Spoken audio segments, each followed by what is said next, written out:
Okay, previous લેક્ચરમાં Arduino block diagram અને Arduino pin diagram જોયો. ઓકે, હવે આર્ડિનો સ્કેચ. ઓકે, આમાં એક્ઝામમાં તમને એવો ક્વેશ્ચન પૂછાય, ફંક્શન પૂછાય આના. ઓકે, અને આ સ્ટેટમેન્ટ તમને પૂછાય તો તમારે ખાસ એક એક્ઝામ્પલ લેવાનું રહે અને તમારે લૂપ શું કહેવા માંગે છે એ એક્સપ્લેન થોડું કરવાનું રહેશે. ઓકે, હવે ફર્સ્ટ લૂપ જોઈએ, ફંક્શન લૂપ. ઓકે, આ ચેપ્ટર થોડુંક ડિફિકલ્ટ છે, બટ તમે જો એકવાર રીડ કરશો અને વિડીયો જોશો તો તમને વાંધો નહીં આવે.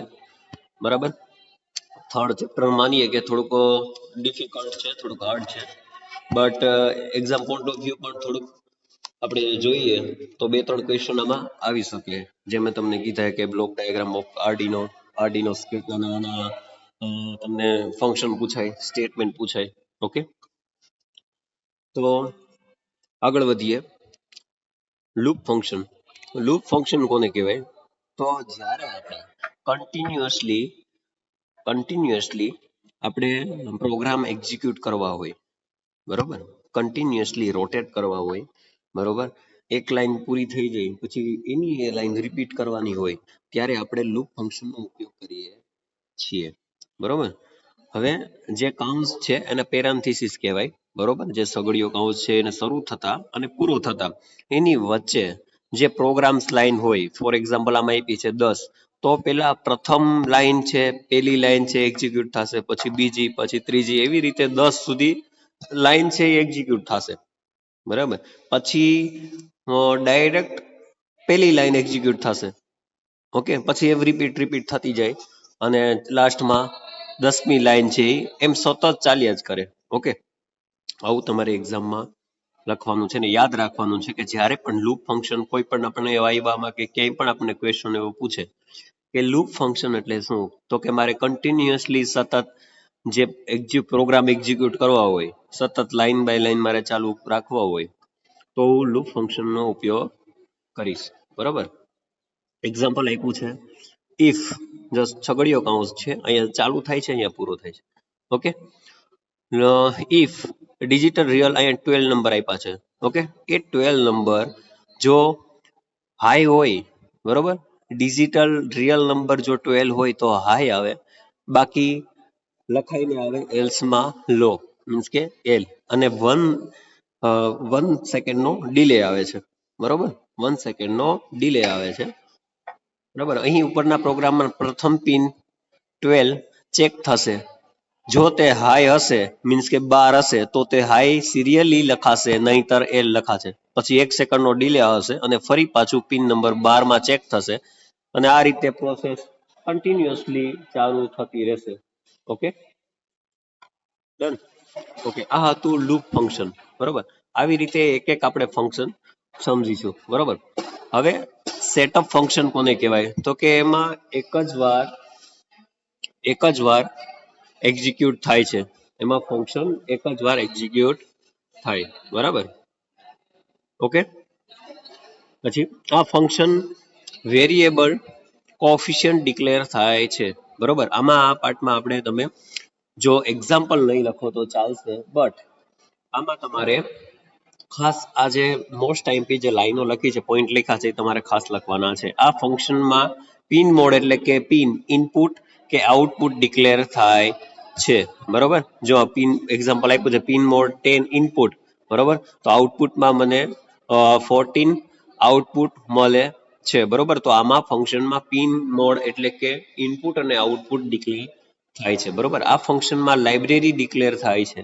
આ ફંક્શન સિરિયલી કોમ્યુનિકેશન નો બોટ રેટ નક્કી કરે છે. બરોબર, આ હતું સેટઅપ ફંક્શન. તો તમારે આ આટલી વસ્તુ યાદ રાખવાની રહેશે. Okay, then control structure. Okay, control structure, તો કંટ્રોલ સ્ટ્રક્ચરને ડિસિઝન મેકિંગ સ્ટ્રક્ચર પણ કહેવામાં આવે છે. ઓકે, ખાસ યાદ રાખજો, કંટ્રોલ સ્ટ્રક્ચરને ડિસિઝન મેકિંગ સ્ટ્રક્ચર પણ કહેવામાં આવે છે. શું કરવા એ આગળ તમે જોશો. ઓકે, જો કંટ્રોલ સ્ટ્રક્ચર દ્વારા કન્ડિશન ચેક થાય છે. ઓકે, આના દ્વારા કંટ્રોલ સ્ટ્રક્ચર દ્વારા કન્ડિશન ચેક થાય છે. કન્ડિશન સાચી પડે તો પ્રોગ્રામ અમુક ભાગમાં એક્ઝિક્યુટ થાય છે. ઓકે, અને જો ખોટી કન્ડિશન પડે તો પ્રોગ્રામનો તે જ ભાગ સ્કીપ થઈ એટલે કે એક્ઝિક્યુટ થતો નથી. હવે અહીંયા એક્ઝામ્પલ આપ્યું છે, બરોબર? અહીંયા તમને એક્ઝામ્પલ આપ્યું છે, બરાબર? અહીંયા જુઓ એક કન્ડિશન છે, ઓકે?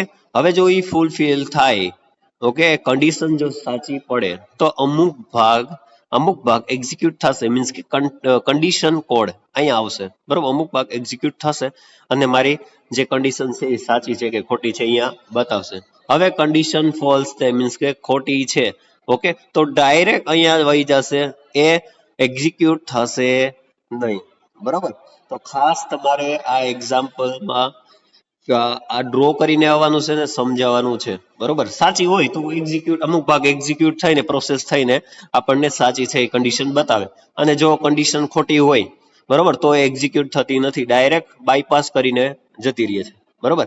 આ હતું control structure, okay? Than next જોઈએ ઇફ સ્ટેટમેન્ટ.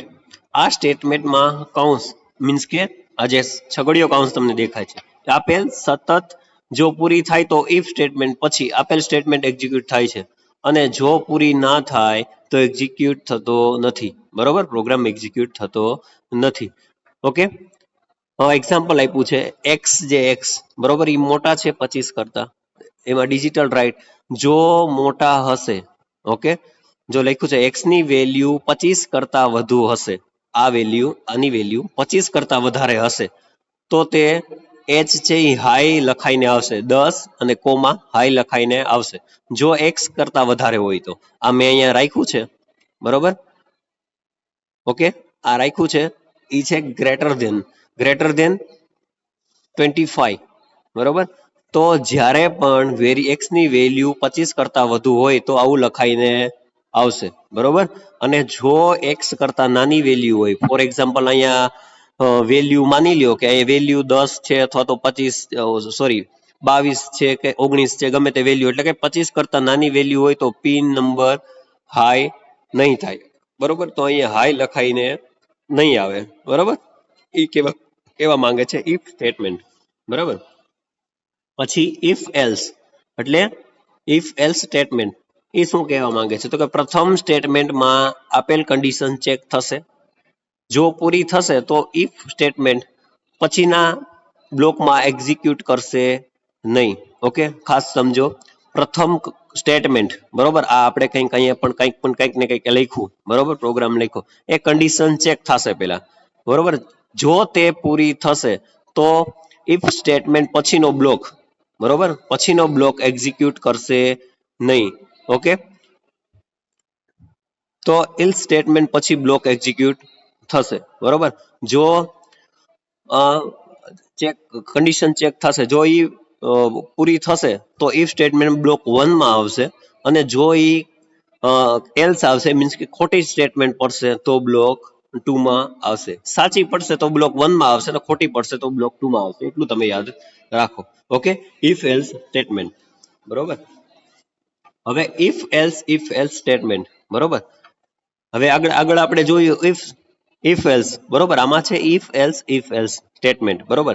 જ્યારે પણ એક કરતા વધુ કન્ડિશન ચેક કરવાની હોય, બરોબર, એક કરતા વધુ કન્ડિશન જો આપણે ચેક કરવાની હોય, આપણે કન્ડિશન ચેક કરવાની હોય ત્યારે ઇફ એલ્સ, પણ એક કરતા વધારે જો કન્ડિશન ચેક કરવાની હોય ત્યારે આ સ્ટેટમેન્ટનો ઉપયોગ કરવામાં આવે છે. ખાસ યાદ રાખજો, જ્યારે પણ એક કરતા વધારે કન્ડિશન ચેક કરવામાં આવે ત્યારે આ સ્ટેટમેન્ટનો ઉપયોગ લેવામાં આવે છે, ઇફ એલ્સ સ્ટેટમેન્ટનો, બરોબર? જો પ્રથમ સ્ટેટમેન્ટની કન્ડિશન ચેક થશે, જો તે પૂરી થશે તો ઇફ એલ્સ બ્લોક એક્ઝિક્યુટ થશે, બરોબર? અહીં સુધી યાદ રાખજો. જો તે ફૂલફિલ થાય, બરોબર, તો તે એક્ઝિક્યુટ થશે, બરોબર? અહીંયા ફૂલફિલ કરી, બરોબર, ચેક થશે, જો એ સાચી પડશે તો એ બ્લોક 1 માં આવશે, નહીં તો એલ્સમાં રહેલ કન્ડિશન ચેક થશે, ઓકે? એલ્સમાં આ કન્ડિશન છે, ઓકે? અહીંયા જો સાચી હશે તો કઈ વાંધો નથી, બ્લોક 1 માં આવશે. હવે જો એ ખોટી પડશે તો ઇફ એલ્સ બ્લોકમાં આવશે, એસ બ્લોકની કન્ડિશનમાં, બરોબર? નહીં તો એ એલ્સમાં રહેલ કન્ડિશન ચેક થશે, જો તે પૂરી થશે તેને લગતો બ્લોક એક્ઝિક્યુટ થશે, બરોબર, એટલે કે બ્લોક 2, બરોબર, બ્લોક 2. હવે નહીં તો પછીના એલ્સ ઇફ સ્ટેટમેન્ટની કન્ડિશન અને એક પણ કન્ડિશન પૂરી ન થાય, બરોબર. જો આમાં બ્લોક 2 માં પણ કન્ડિશન ફૂલફિલ ન થાય તો આમાં ચેક થશે, બરોબર, અને હોય તો બ્લોક 3 માં આવશે. હવે એવું લખ્યું છે કે સોરી, એક પણ કન્ડિશન પૂરી ના થાય તો એક પણ કન્ડિશન પૂરી ના થાય તો એલ્સ બ્લોકનો એલ્સ સ્ટેટમેન્ટનો બ્લોક એક્ઝિક્યુટ થશે, એટલે કે અહીંયા ડાયરેક્ટ આવી જશે એલ્સ કન્ડિશનનો બ્લોક ફૂલફિલ થશે, તો ડાયરેક્ટ અહીંયા આવી જશે. ઓકે, આ હતું એક કરતા વધારે જો કન્ડિશન આપણે એક્ઝિક્યુટ કરવી હોય તો આ કન્ડિશનનો ઉપયોગ થાય, બરોબર. નેક્સ્ટ જોઈએ સ્વિચ કેસ સ્ટેટમેન્ટ.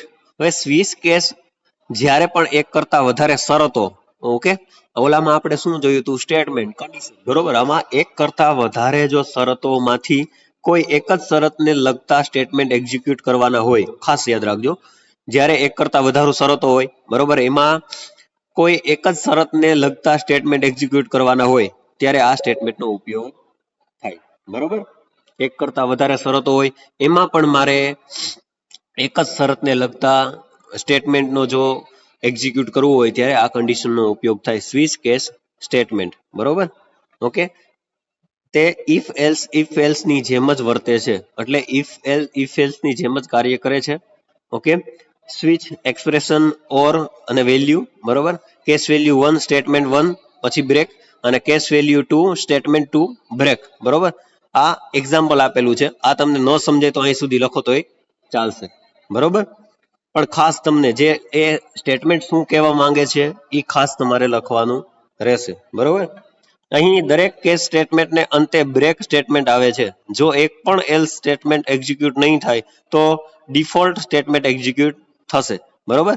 જો આમાં એકે શરત ફૂલફિલ ન થાય, બરોબર, અહીંયા જો બ્રેક આપેલું છે બધે, બરોબર, કેસ 1 કેસ 2 કેસ n સુધી, અને વેલ્યુ આપેલી છે 1 2 અને અહીંયા n સુધી વેલ્યુ આપેલી છે. એકેય કન્ડિશન એકેય શરતો જો ફૂલફિલ ન થાય તો ડિફોલ્ટ સ્ટેટમેન્ટ લખાઈને આવશે, બરોબર. આ હતું સ્વિચ કેસ સ્ટેટમેન્ટ, બરોબર. પછી છે કન્ડિશનલ ઓપરેટર. તે ઇફ એલ્સ સ્ટેટમેન્ટની જેમ વર્તે છે, ખાસ યાદ રાખજો, ઇફ એલ્સ નથી, બરોબર. ઇફ એલ્સ શું કરે છે તો કે એક કરતા વધારે સ્ટેટમેન્ટનો ઉપયોગમાં લેવામાં આવે છે, બરોબર. તો આમાં ખાલી ઇફ એલ્સ સ્ટેટમેન્ટની વાત થાય છે. ઇફ એલ્સ સ્ટેટમેન્ટની જેમ કાર્ય કરે છે, તે મેમરી ઓછી જગ્યા રોકે છે, એટલે કે મેમરી ઓછી રોકે છે, સ્પેસ ઓછી રોકે છે, કન્ડિશનલ ઓપરેટર, બરોબર. જો variable is equal to expression 1 અને એક્સપ્રેશન 2. એક્સપ્રેશન 1 એક જ કન્ડિશન હશે, જો તે સાચી પડશે તો variable is equal to expression 2, અને એક્સપ્રેશન 1 જો એક કન્ડિશન છે તો તે ખોટી પડશે તો વેરિયેબલ x3, બરોબર. ધ્યાન રાખો, જો આ એક્સપ્રેશન 1 છે, ઓકે, જો સાચું પડશે તો એ જે કન્ડિશન છે, બરોબર, એ સાચી પડશે તો એક્સપ્રેશન 2 માં જઈ અને વેરિયેબલ આવશે, બરોબર. જો ખોટી પડશે તો x3 માં જશે, સાચી પડશે તો x2 માં જશે, અને ખોટી પડશે તો x3 માં જશે, બરોબર. આટલું સમજી ગયા. જો ખોટી પડશે તો અહીં ડાયરેક્ટ આવી જશે, અને જો સાચી પડશે તો ડાયરેક્ટ અહીંયા x2 મીન્સ કે એક્સપ્રેશન 2 માં જશે, અને એક્સપ્રેશન 1 જે છે એ કન્ડિશન, જો એ કન્ડિશન ચેક થશે, કન્ડિશન ચેક કોણ કરશે, આ જો સાચી હશે તો આમાં આવશે, ખોટી હશે તો આમાં આવશે, બરોબર. આ ખાસ તમારે યાદ રાખવાનું છે, બરોબર. હવે arithmetic operator. Okay, arithmetic operators, એમાં અસાઇનમેન્ટ ઓપરેટર એટલે કે ઇક્વલ ટુ ની જમણી બાજુ રહેલી વેલ્યુ એટલે કે કિંમત બરાબરની ડાબી બાજુ રહેલા વેરિયેબલની અસાઇન થાય છે, બરોબર, તેમજ તેમાં સ્ટોર થાય છે, બરોબર. હવે તમે સમજો આ બરાબર છે.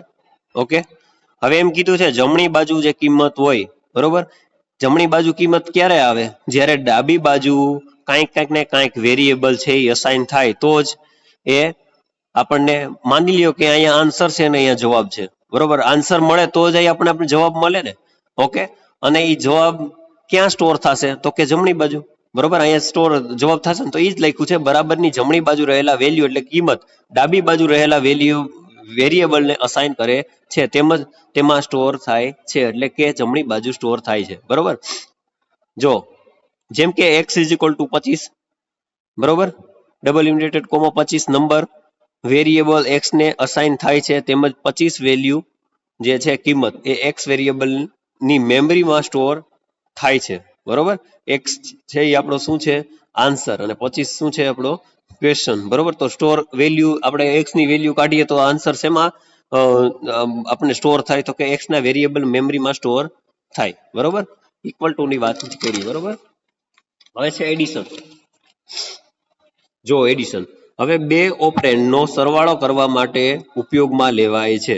સરવાળો આપણે ક્યારે ઉપયોગમાં કહીએ કે બે કાંઈક કિંમત હોય એનું આપણે એડિશન કરવું હોય, બરોબર, ત્યારે આ કન્ડિશનનો ઉપયોગ થાય છે. બે ઓપરેન્ડનો સરવાળો કરવા માટે આ ઉપયોગમાં લેવાય છે. ફોર એક્ઝામ્પલ 25 છે, b ઇઝ ઇક્વલ ટુ 23 છે, તો c ઇઝ ઇક્વલ ટુ શું લખીશ a પ્લસ b. જો a પ્લસ b હોય તો c ઇઝ ઇક્વલ ટુ કેટલા આવે 48. બરોબર, એ શું કહેવા માંગે છે એડિશન. આ જે એડિશન છે, સબટ્રેક્શન છે, બરોબર, મલ્ટિપ્લિકેશન છે, આ બધું બહુ ઈઝી છે. આ તમે બધાય મિસ કરીને ન આવતા જો એક્ઝામમાં તમને આવો ક્વેશ્ચન પૂછાય તો. બરોબર, બીજું છે સબટ્રેક્શન. બરોબર, સબટ્રેક્શન તો બાદબાકી. બે ઓપરેન્ડ વચ્ચે બાદબાકી કરવા માટે આ કન્ડિશનનો ઉપયોગ થાય છે, અથવા તો આ સ્ટેટમેન્ટનો ઉપયોગ થાય છે. જો a is equal to 25, b is equal to 23, તો c is equal to a minus b લખી શકું. તો 25 માંથી 23 કાઢીએ તો c ઇઝ ઇક્વલ ટુ શું આવે આન્સર, તો કે 2. બરોબર, મલ્ટિપ્લિકેશન, બે ઓપરેન્ડ વચ્ચે ગુણાકાર કરવા માટે આ કન્ડિશનનો ઉપયોગ થાય છે. મલ્ટિપ્લિકેશન, નામ આપ્યું છે મલ્ટિપ્લિકેશન, અને જેનો સિમ્બોલ શું છે તો કે સ્ટાર. આ ખાસ તમારે સિમ્બોલ પણ ડ્રો કરીને આવવાનો રહેશે. ઓકે, પછી બે ઓપરેન્ડ વચ્ચેનો ગુણાકાર કરવા માટે કન્ડિશનનો ઉપયોગ થાય. બરોબર, a ઇઝ ઇક્વલ ટુ 25 ને b ઇઝ ઇક્વલ ટુ 23. બરોબર, આનું મલ્ટિપ્લિકેશન કરીએ તો 575 આન્સર આવે. બરોબર, તો c ઇઝ ઇક્વલ ટુ 575 જો આપણને એક્ઝામ્પલ મળે, સોરી આન્સર મળે. આ બધું શું છે એક્ઝામ્પલ આપેલા છે. બરોબર, થિયરીમાં તમારે એટલું જ લખવાનું છે કે સિમ્બોલ છે અને ઓપરેન્ડ વચ્ચેનો ગુણાકાર કરવા માટે આ કન્ડિશનનો ઉપયોગ થાય છે. બરોબર, પછી છે ડિવિઝન. ઓકે, અંશ અને છેદ. બરોબર, અંશ અને છેદ વડે ભાગવા માટે અથવા તો બે સંખ્યા વચ્ચે ભાગાકાર કરીને ભાગફળ આવે છે. જેમ કે 25 b ઇઝ ઇક્વલ ટુ 3 અને c ઇઝ ઇક્વલ ટુ આપણે એવું લખી શકીએ એના છેદમાં b, તો એના છેદમાં b આન્સર શું આવે 8. તો ફક્ત ભાગબળ જ આન્સરમાં આવશે. બરોબર, જે આમાં c ઇઝ ઇક્વલ ટુ 8 છે એ ભાગફળ આપણને મળશે, એટલે આપણે એવું કહી શકીએ કે આ જે કન્ડિશન જે છે c ઇઝ ઇક્વલ ટુ 8 જે આવી એ ડિવિઝનની કન્ડિશન છે. બરોબર, ઓકે, ધેન છે મોડ્યુલો. ઓકે, મોડ્યુલો પર્સન્ટેજની નિશાની આપી છે, તમે જુઓ પર્સન્ટેજ. ઓકે, તો બે સંખ્યા વચ્ચે ભાગાકારથી વધતી શેષ મેળવવા માટે આ કન્ડિશનનો ઉપયોગ થાય છે. બરોબર, બે સંખ્યા વચ્ચે ભાગાકારથી વધતી શેષ, બરોબર, એ શેષ મેળવવા માટે મોડ્યુલો કન્ડિશનનો ઉપયોગ થાય છે. ફોર એક્ઝામ્પલ આપ્યું છે a is equal to 25, b is equal to 3, તો c is equal to a અને b. તો આપણે જોઈએ તો શેષ શું વધે 1. બરોબર, શેષ શું વધે 1, તો ફક્ત શેષ જ આવે છે. બરોબર, જે આન્સર આવે તો આપણે એમ કહી શકીએ કે આ તો મોડ્યુલો કન્ડિશન છે. બરોબર, જો તમને આ કન્ડિશન કેવી આવી એ તમને ન સમજાણું હોય તો આપણે અહીંયા જોઈએ. ઓકે, જો અહીંયા 25 છે is equal to b is equal to 3 છે. ઓકે, 3 8 24. બરોબર, તો 1 આવે તો શેષ શું વધી 1. તે આ પણ જે કાંઈ પણ આન્સર આવે છે શેષ જે વધે છે, બરોબર, એ શું છે તો કે કન્ડિશન મેળવવા માટે, આ કન્ડિશન મેળવવા માટે આપણે મોડ્યુલો કન્ડિશનનો ઉપયોગ કરીએ છીએ. બરોબર, આ હતું 6 જે છે એ તમે ખાસ યાદ રાખજો આ કન્ડિશનોમાં. બરોબર, પછી ઈ કમ્પેરિઝન ઓપરેટર્સ, એમાં ઇક્વલ ટુ જેનો સિમ્બોલ આવો હોય કંઈક. બરોબર, ટૂંકમાં ડબલ વાર કરવાના છે, બરોબર? એક વાર આ બે વાર કરવાના છે. બે ઓપરેન્ડની વેલ્યુ, ઓકે, બે ઓપરેન્ડની વેલ્યુ સરખી છે કે નહીં તે ચેક કરવા માટે જો સરખી હોય તો કન્ડિશન ટ્રુ કહેવાય, નહીતર ફોલ્સ 0 કહેવાય. જો કન્ડિશન ટ્રુ હોય તો 1 આવે અને ફોલ્સ હોય તો 0 આવે, બરાબર? ઓકે, દાખલા તરીકે a is equal to 25, b is equal to 25.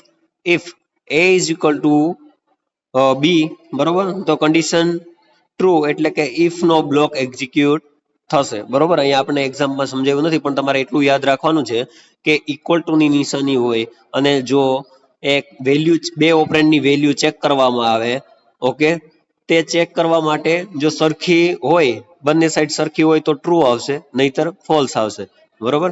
જો અમે તમને ફોલ્સ નથી બતાવ્યું, મેં તમને અહીંયા જે કન્ડિશન ટ્રુ થાય છે એને બતાવ્યું. ઓકે, આમાં એમ કીધું છે કે સરખી હોય તો, મીન્સ કે એ અને બી જો સરખા હોય તો એ ટ્રુ લખાઈને આવશે, ઇટ મીન્સ 1 લખાઈને આવશે. હવે અહીંયા 23 ને 22 લખી નાખું, ઓકે, તો એ કન્ડિશન સરખી ન કહેવાય, એટલે કે ફોલ્સ લખાઈને આવશે, બરોબર? તો એ બ્લોક છે જે છે એ ઇફ બ્લોક છે એ એક્ઝિક્યુટ થશે નહીં, અને ટ્રુ હશે તો એક્ઝિક્યુટ થશે, બરોબર? આટલું યાદ રાખવાનું છે. પછી નોટ ઇક્વલ ટુ, બરોબર? નોટ ઇક્વલ ટુ નો જો સિમ્બોલ છે કેવો, અહીંયા આવો કંઈક સિમ્બોલ છે. બે ઓપરેન્ડની વેલ્યુ સરખી છે કે નહીં તે ચેક કરવા માટે ઉપયોગમાં આવે છે. આનું પણ એવી જ રીતે છે કે બે ઓપરેન્ડની વેલ્યુ સરખી છે કે નહીં એ ચેક કરવા માટે થાય છે. ઓકે, જો સરખી ન હોય તો કન્ડિશન ટ્રુ, ઓકે, અને સરખી હોય તો ફોલ્સ. આમાં ઉલટું છે, બરોબર? ઇક્વલ ટુ માં શું હતું, જો કઈ કન્ડિશન જે સરખી હોય તો 1 આવે, એટલે કે ટ્રુ આવે, અને ખોટી હોય તો ફોલ્સ આવતું હતું, 0 આવતું હતું. આમાં એક્ઝેક્ટ ઉલટું છે. આમાં જો કન્ડિશન જો સરખી ન હોય તો 1 આવે, અને કન્ડિશન જો ખોટી હોય તો શું આવે, 0, બરોબર? અહીં એક્ઝામ્પલમાં આપ્યું છે, જો a is equal to 25, b is equal to 20, બરોબર? જો આ બંને સરખા નથી તો શું આન્સર આવશે, કન્ડિશન છે એ ટ્રુ છે, બરોબર? એ ઉદ્ગાર ચિહ્ન ઇઝ ઇક્વલ ટુ બી, અહીં કન્ડિશન ટ્રુ છે કેમ કે સરખી નથી, એટલે કે ઇફ બ્લોક એક્ઝિક્યુટ થશે. હવે જો સરખી હોય તો એક્ઝિક્યુટ થાય, અને સરખી ન હોય તો એક્ઝિક્યુટ ન થાય. આ તો તમને ખ્યાલ છે, બરોબર?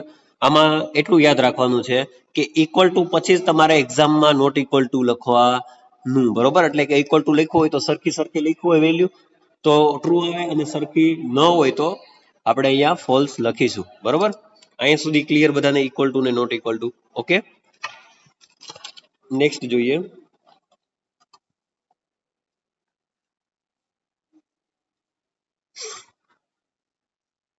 ઓકે, લેસ ધેન, બરોબર? લેસ ધેન એટલે કે કંઈ નાની વેલ્યુ દર્શાવવા માટે આપણે લેસ ધેન નો ઉપયોગ કરીએ છીએ. એનો સિમ્બોલ લખી નાખવાનો. લેસ ધેન સિમ્બોલની ડાબી બાજુ રહેલા ઓપરેન્ડ જમણી બાજુમાં રહેલા ઓપરેન્ડ કરતા નાનો છે નહીં તે ચેક કરવા માટે જો નાનો હશે તો કન્ડિશન ટ્રુ આવશે, નહીં તો ફોલ્સ કન્ડિશન આવશે, બરોબર? જો a is equal to 25 ને b is equal to 29, બરોબર? તો a છે એ નાનો છે અને b છે એ મોટો છે, એમ હું કહી શકું, બરોબર? આમાં તમને આ નિશાની જોતા જ ખબર પડે કે a છે એ 25 છે અને b છે એ 29 છે. તો b છે એ બટ ઓબિયસ મોટો છે, તો કન્ડિશન છે એ ટ્રુ આવશે, ઓકે, અને જે આપણી કન્ડિશન છે એ એક્ઝિક્યુટ થશે. હવે ગ્રેટર ધેન ની વાત કરીએ. ગ્રેટર ધેન નો સિમ્બોલ કેવો હોય, આવો હોય, બરોબર? આનો સિમ્બોલ છે ગ્રેટર ધેન નો. તો સિમ્બોલની ડાબી બાજુ રહેલા ઓપરેન્ડની જમણી બાજુમાં રહેલા ઓપરેન્ડ કરતા મોટો છે, ઓકે, કે નહીં તે ચેક કરવા માટે તે ચેક કરવા માટે જો મોટો હશે તો કન્ડિશન ટ્રુ આવશે, નહીં તો ફોલ્સ આવશે, બરોબર? a is equal to 29 છે અને b is equal to 25 છે, બરોબર? તો a છે એ મોટો હોવો જોઈએ, b છે એ નાનો હોવો જોઈએ, તો કન્ડિશન છે એ આપણી ટ્રુ થાય, અને તો આપણો પ્રોગ્રામ છે એ એક્ઝિક્યુટ થાય, બરોબર? આપણે જોયું લેસ ધેન અને ગ્રેટર ધેન, બરોબર? હવે જોવાનું છે less than or equal to. Okay, less than or equal to, આનો સિમ્બોલ દર્શાવી દેવાનો, less than or equal to નો. ઓકે, પછી less than or equal to સિમ્બોલની ડાબી બાજુ રહેલા ઓપરેન્ડ, ડાબી બાજુ એટલે કે આ બાજુ રહેલા ઓપરેન્ડ જમણી બાજુ રહેલા ઓપરેન્ડ કરતા નાનો હોય, ઓકે, નાનો હોય, અથવા તો બંને ઓપરેન્ડ સરખા હોય તો કન્ડિશન ટ્રુ, નહીં તો કન્ડિશન ફોલ્સ, એટલે કે 0 આવશે, ટ્રુ હોય તો 1 આવશે. ઓકે, આટલું લખવાનું છે, બરોબર. આમાં તમારે એક્ઝામ્પલ દેવું હોય તો દઈ દેવાનું. નાનો હોય આ સાઈડ રાખવાનો, મોટો હોય ઓલી સાઈડ રાખવાનો, બરોબર. ઓકે. જ્યારે લેસ ધેન આપ્યું હોય ત્યારે, બરોબર, ગ્રેટર ધેન આવ્યું હોય ત્યારે આપણે આ સાઈડ મોટી વેલ્યુ રાખવાની, આ સાઈડ નાની વેલ્યુ રાખવાની, એ રીતે આપણે દર્શાવી દેવાનું. સરખા હોય બંને સાઈડ, એટલે કે 25 બે સાઈડ હોય તો કન્ડિશન ટ્રુ થાય, બરોબર. અથવા તો આ સાઈડ નાનો હોય ને આ સાઈડ મોટો હોય તો પણ કન્ડિશન ટ્રુ થાય. ઓકે, એ હતી less than or equal to ની વાત.